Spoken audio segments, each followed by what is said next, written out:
Hi friend, मैं हूं आशीष कुशवाहा और फोकस ट्यूटोरियल का ये video MP board students Hindi medium के लिए है, कॉमर्स के। और आज हम व्यवसायिक अध्ययन में पहला चैप्टर प्रबंधन की प्रकृति और अर्थ विशेषताएं, इसको हम समझने जा रहे हैं। इस पहले चैप्टर का जो फर्स्ट पॉइंट है बेटा, वो है संगठन, है ना। ये संगठन शब्द को समझना बहुत जरूरी है क्योंकि ये कई बार यूज होगा, इसका काम आएगा। तो आपको संगठन का अर्थ समझना बहुत जरूरी है, ठीक है। तो एक और चीज आपसे ये कहना चाहूंगा, जो लोग इसमें पहली बार जुड़ रहे हैं, ये ऑनलाइन क्लास है बेटा, और मतलब लाइव क्लासेस भी है और रिकॉर्डिंग भी है। यूट्यूब पे तो आप इसको एज अ रिकॉर्ड देख रहे हैं, पर ये लाइव क्लासेस हैं। और आप लोग इस लाइव क्लासेस को भी ज्वाइन कर सकते हैं। हमारे व्हाट्सएप नंबर पे आप एक मैसेज कर दें अपना नाम, तो हम आपको कांटेक्ट कर लेंगे और आपको हम पासवर्ड वगैरह प्रोवाइड करा देंगे ताकि आप लोग ये लाइव क्लासेस अटेंड कर सकें और आप लोग अपने डाउट्स भी क्लियर कर सकते हैं। साथ में आपको पीडीएफ नोट्स भी मिल जाएंगे, तो हमारे व्हाट्सएप नंबर पे आप कांटेक्ट कर सकते हैं, ठीक है। या फिर आप इसी तरह से यूट्यूब पे हमारे videos time to time upload होते रहेंगे, और तीनों विषय के अपलोड हो रहे हैं बेटा, कॉमर्स सब्जेक्ट में अकाउंट, इकोनॉमिक्स और व्यवसायिक अध्ययन। और CBSE, MP board, Hindi medium, English medium, ये बिल्कुल अलग अलग वीडियो बनेंगे ताकि हर लेवल पे बच्चा अपने हिसाब से पढ़ सके, ठीक है। तो व्यवसायिक अध्ययन में जो पूरे व्यवसायिक अध्ययन को एमपी बोर्ड के सिलेबस में दो भागों में इसको डिवाइड किया गया है। पहले भाग में प्रबंधन के कार्य हैं, प्रबंधन के बारे में समझाया गया है, मैनेजमेंट, जिसको हम सामान्य शब्दों में समझते हैं, ठीक है। तो मैनेजमेंट या प्रबंधन समझने के लिए सबसे पहले हमको जरूरी है इसका एक महत्वपूर्ण शब्द, जो कि संगठन या संस्था से है। बच्चा कई बार इसका मतलब अलग अलग निकाल लेता है और वो कंफ्यूज हो जाता है, कॉन्सेप्ट उसके आगे के कॉन्सेप्ट उसके खराब हो जाते हैं। अच्छा, एक और चीज आप लोगों को मैं बताना चाहूंगा, ये वीडियो सिर्फ एमपी बोर्ड में नंबर लाने के लिए नहीं है। मतलब आप यहाँ से बहुत आसानी से नंबर तो ला सकते हैं, बहुत इजी है एमपी बोर्ड में। आप यकीन मानिए, हमारे हर बार जो हम आईएमपी क्वेश्चंस देते हैं, उससे बाहर का कहीं पर भी क्वेश्चन, लगभग ना के बराबर क्वेश्चन आते हैं। तो आईएमपीज और सब कुछ आपको मिल जाएगी, उसमें कोई बड़ी बात नहीं है एमपी बोर्ड में 12th को पास करना। इवन बहुत अच्छे नंबर आप परसेंटेज भी बना सकते हैं। तो ये वीडियो खासकर आपको इसलिए समझना है कि मैंने ये देखा है, आपने भी देखा होगा, कॉमर्स लेने के बाद में बच्चा, एक व्यक्ति क्या करता है, जॉब ढूंढते ही रहता है और उसको जॉब नहीं मिलती है। सच बात तो ये है बेटा, कॉमर्स करने के बाद में एक व्यक्ति को जॉब के बजाय बिजनेस के बारे में सोचना चाहिए, और बिजनेस कोई सा भी हो सकता है। बिजनेस क्या है ये चीज समझना बहुत जरूरी है। और इस व्यवसायिक अध्ययन के द्वारा जब आप हमारे सारे वीडियोस देखेंगे तो आपका नजरिया व्यवसाय के प्रति और नौकरी के प्रति बिल्कुल बदल जाएगा। तो आप लोग, प्रॉब्लम ये है कि जो कॉमर्स का स्टूडेंट होता है वो इस व्यवसायिक अध्ययन को क्या करता है, बिल्कुल नजरअंदाज कर देता है। एग्जाम में केवल पास होने जितना ही वो पढ़ता है या रट के अच्छे नंबर ले आता है, परंतु उसको समझ नहीं पाता है और इससे उसका करियर आगे खराब होने लगता है। तो आप लोग, मेरा मकसद ये है कि यहाँ से हम नंबर के साथ साथ व्यवसायिक अध्ययन के बारे में एक सही समझ लेके उतरें। इसलिए मेरे वीडियोस छोटे छोटे टॉपिक भी बड़े बड़े लंबे वीडियोस बनेंगे, और क्योंकि मैं आपको हर टॉपिक का लगभग 2 एग्जाम्पल दूंगा बेटा। एक एग्जाम्पल होगा आपका, आपकी रियल लाइफ से जुड़ा हुआ, आपके आसपास का, और दूसरा एग्जाम्पल होगा जो कि व्यवसाय से संबंधित होगा, ठीक है। तो अच्छा, सबसे बड़ी बात जो मेरा अनुभव रहा है, मेरे कोचिंग इंस्टीट्यूट के जो बच्चे मुझसे कहते हैं कि सर आप जो एग्जाम्पल देते हैं हम जब याद करते हैं तो वो एग्जाम्पल हमारे दिमाग में घूमता है और हमें याद करने में बहुत आसानी हो जाती है, और जब हम लिखते हैं एग्जाम में तो हमको बहुत आसान हो जाता है, ऑब्जेक्टिव करना बहुत आसान हो जाते हैं। ये आते हैं ना 25 नंबर के ऑब्जेक्टिव आते हैं, रिक्त स्थान, जोड़ी, वस्तुनिष्ठ, ये काफी आसान हो जाते हैं, हमको ये याद करने की जरूरत ही नहीं पड़ी। तो मैं आपसे वही कह रहा हूं, हम डिटेल में पढ़ेंगे, नंबरों के लिए नहीं पढ़ेंगे, नंबर खुद ब खुद आपके पीछे आएंगे, यकीन मानिए। बस आपको चीजों को समझना है, और सिर्फ 12वीं पास करना हमारा मकसद नहीं है, हमारा मकसद है एक व्यवसाय, बिजनेस को समझना, ठीक है। और जिनका इरादा नौकरी करने का है आगे जाके, वो भी इस चीज को समझे, क्योंकि बिजनेस जब तक नहीं समझेंगे आप अपने आसपास के माहौल को नहीं समझ पाएंगे। तो हमें ये, हम आगे जितना भी पढ़ेंगे बहुत ही डिटेल में पढ़ेंगे, ठीक है। तो पहला यहाँ पर जो शब्द है वो हमको समझना है, संगठन, उसको हम एक एग्जाम्पल से समझने जा रहे हैं। तो यहाँ पर ये हमारा एक प्रैक्टिकल एग्जाम्पल हम ले रहे हैं। दोस्तों, आज ये जो लॉकडाउन चल रहा है ना, ये मेरा एग्जाम्पल ही है। देखिए, मैंने कहा था आपके व्यवहारिक जीवन से मैं आसपास की दुनिया से एग्जाम्पल दूंगा, तो ये संगठन का एग्जाम्पल मैं आपको दे रहा हूँ। जैसे कि आप देख रहे हैं, लॉकडाउन पीरियड में कई लोग आपस में मिलकर समाज कल्याण का काम कर रहे हैं। मतलब कि जो लोग भूखे हैं, जो लोग गरीब हैं, उन तक खाना पहुंचाने का काम कर रहे हैं, ठीक है बेटा। इसी को, ये जब सब लोग एक साथ मिलकर किसी एक उद्देश्य के लिए काम करते हैं तो इस समूह को संगठन कहते हैं, ठीक है। जैसे कि एक छोटा सा एग्जांपल हम लेंगे यहाँ पर।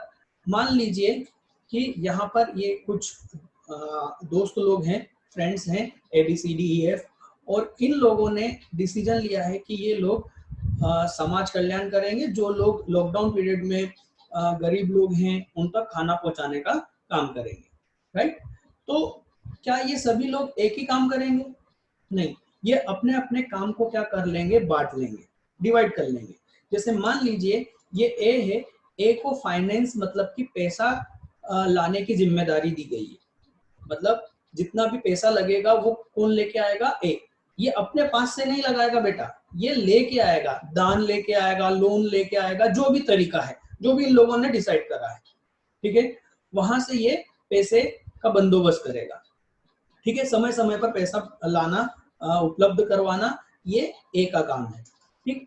बी का काम है उन सारी चीजों का हिसाब किताब रखना, अकाउंट आप अच्छे से जानते हैं, मैं इसको डिटेल नहीं दूंगा, ठीक है। इसके बाद में आ गया सी का काम परचेज का है, मतलब खरीदी करना।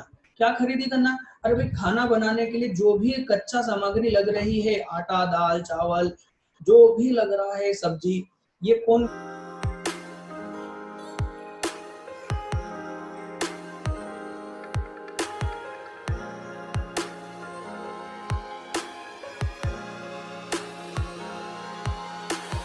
खरीदेगा? सी का जिम्मेदारी दी है, उसको ये जिम्मेदारी दी गई, ठीक है। इसके बाद में जो डी है, डी को मैन्युफैक्चरिंग मतलब निर्माण, मतलब कि जहां खाना बनेगा या खाने बनाने की जिम्मेदारी, भोजन को तैयार करने की जिम्मेदारी डी को दी गई। अब डी के बाद में काम क्या है? ई। ये ई का मैं अभी बताऊंगा, इससे पहले हम एफ को समझेंगे। एफ का काम है डिस्ट्रीब्यूशन का। डिस्ट्रीब्यूशन मतलब जो खाने के पैकेट तैयार होंगे, जरूरतमंदों तक वो खाने के पैकेट उपलब्ध करवाने का काम एफ का है, ठीक। सर, ई का क्या काम है? बस बेटा वही बता रहा हूं मैं। एफ क्या ये अकेला काम कर लेगा?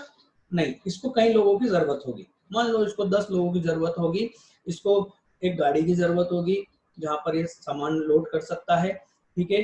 डी को भी कई सारे लोगों की हेल्प की जरूरत होगी, ये खुद तो बनाएगा नहीं, ये तो अच्छा ग्रुप है बेटा, अच्छे लोग, बड़े लोगों का ग्रुप है ये, तो डी तो खाना बनाएंगे नहीं, ये किसी बावर्ची को रखेंगे, राइट।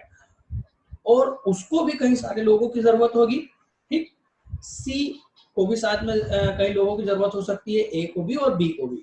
हर व्यक्ति को अपना अपना काम करने के लिए कई लोगों की मदद की जरूरत हो सकती है। तो ये जो लोग हैं, ये जो सारे कर्मचारी हैं, ये सब कौन उपलब्ध कराएगा? ई, HR। एचआर का मतलब होता है ह्यूमन रिसोर्सेस, मानव संसाधन। ये शब्द बेटा कई बार उपयोग होगा, इसलिए ध्यान रखना। और मैं आपको ये बता दूं, ये जो एग्जाम्पल है आगे के सारे वीडियो में इसका हम रेफरेंस लेंगे, उदाहरण लेंगे, संबंध रहेगा, इसलिए आप इसको ध्यान से समझें, ठीक है।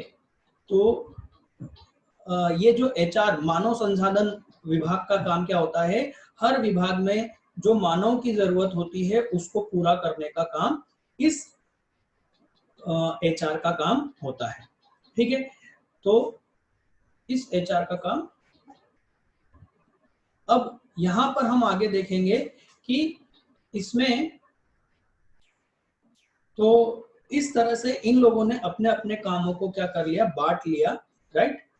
अब ये सब काम आप यदि देखेंगे ये सारे काम अलग अलग हैं, पर इन काम का एक मेन उद्देश्य है, इन सभी गतिविधियों का एक उद्देश्य है सोशल वेलफेयर, मतलब सामाजिक कल्याण, राइट। तो संगठन का मतलब क्या हुआ, जहां पर भी किसी एक उद्देश्य की प्राप्ति के लिए लोगों का जो समूह जो गतिविधि करता है, इसको हम क्या कहेंगे, संगठन कहेंगे। तो संगठन इंग्लिश में ऑर्गेनाइजेशन बोलेंगे। और आपको ये ध्यान रखना है कि संगठन कई प्रकार के, मतलब संगठन लाभकारी भी हो सकता है और गैर लाभकारी भी हो सकता है।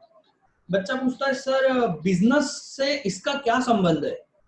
बेटा यदि ये जो उद्देश्य आपको दिख रहा है ना, सोशल वेलफेयर, सामाजिक कल्याण, इसकी जगह यहाँ पर उद्देश्य लाभ कमाने का हो, जैसे मान लो आपकी एक फैक्ट्री है, ठीक है, टी शर्ट बनाने की फैक्ट्री है, टी शर्ट आप मैन्युफैक्चर करते हैं, तो ये एक डिपार्टमेंट हो गए, ये सारे अपने अपने डिपार्टमेंट हो गए, राइट। डिस्ट्रीब्यूशन की जगह क्या आ जाएगा, मार्केटिंग आ जाएगा, राइट। तो इन सभी डिपार्टमेंट का क्या उद्देश्य होगा, लाभ कमाना। यहाँ पर आप सोशल वेलफेयर की जगह क्या हो जाएगा, लाभ कमाना। तो यदि आपका यहाँ पर उद्देश्य क्या हो जाएगा, लाभ कमाना, तो ये संगठन हो जाएगा लाभकारी संगठन। और बेटा ये एग्जांपल आपको अकाउंट में भी काम आएगा, इसलिए ध्यान से समझिए, ठीक है। तो ये कौन सा हो जाएगा, लाभकारी संगठन। और फिलहाल ये क्या है, सामाजिक, तो हम बोलेंगे गैर लाभकारी, मतलब लाभ जिसका कमाने का उद्देश्य नहीं है। तो संगठन का मतलब क्या हुआ, एक उद्देश्य की प्राप्ति के लिए जब लोगों का समूह कुछ गतिविधि करता है तो उसको हम क्या कहते हैं, संगठन। तो जब भी व्यवसायिक अध्ययन में संगठन या संस्था शब्द लिखा हो, वहां पर संगठन या संस्था ही लिखना है, व्यवसाय नहीं लिखना, क्योंकि व्यवसाय और संगठन में अंतर है। सारे व्यवसाय संगठन है, ये याद रखना। वस्तुनिष्ठ प्रश्न आ सकता है, इसको ध्यान देना। मैं जो 25 नंबर के क्वेश्चन पूछे जाते हैं एमपी बोर्ड में, अब उनको मैं सिर्फ एमसीक्यूज बोलूंगा, आपको ये ध्यान रखना है, ठीक है।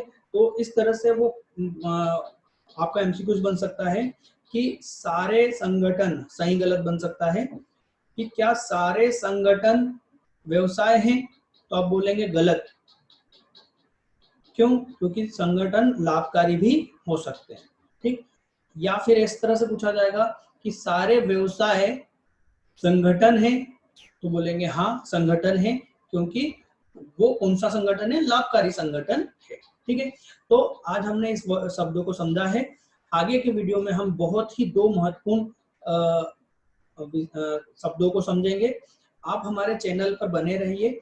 और बेटा ये गलती मत कीजिएगा कि किसी बीच के वीडियो को आप देखने की कोशिश करें, क्योंकि जिस तरह से मैंने आपको बताया है कि पहला वीडियो में हमने ये जो एग्जाम्पल बनाया है, इसी तरह से आगे के वीडियो में भी कुछ खास चीजें होंगी। यदि आप उस चेन को तोड़ दोगे तो आपको आगे का वीडियो समझ में नहीं आएगा। अब अगले वीडियो में मैं इसके बारे में सिर्फ छोटी सी बात कहूंगा, बाकी इतनी बात फिर से इस एग्जाम्पल को हम नहीं दोहराएंगे। तो आप शुरू से हर स्टेप टू स्टेप को देखते रहिए। आपको कॉमर्स के तीनों सब्जेक्ट अवेलेबल है, अकाउंट, इकोनॉमिक्स और व्यवसायिक अध्ययन। साथ में एमपी बोर्ड के लिए 11th-12th का मैथ्स भी अवेलेबल है, आप अपने दोस्तों को ये शेयर कर सकते हैं। तो आज के लिए इतना ही, बने रहिए फोकस ट्यूटोरियल के साथ। धन्यवाद।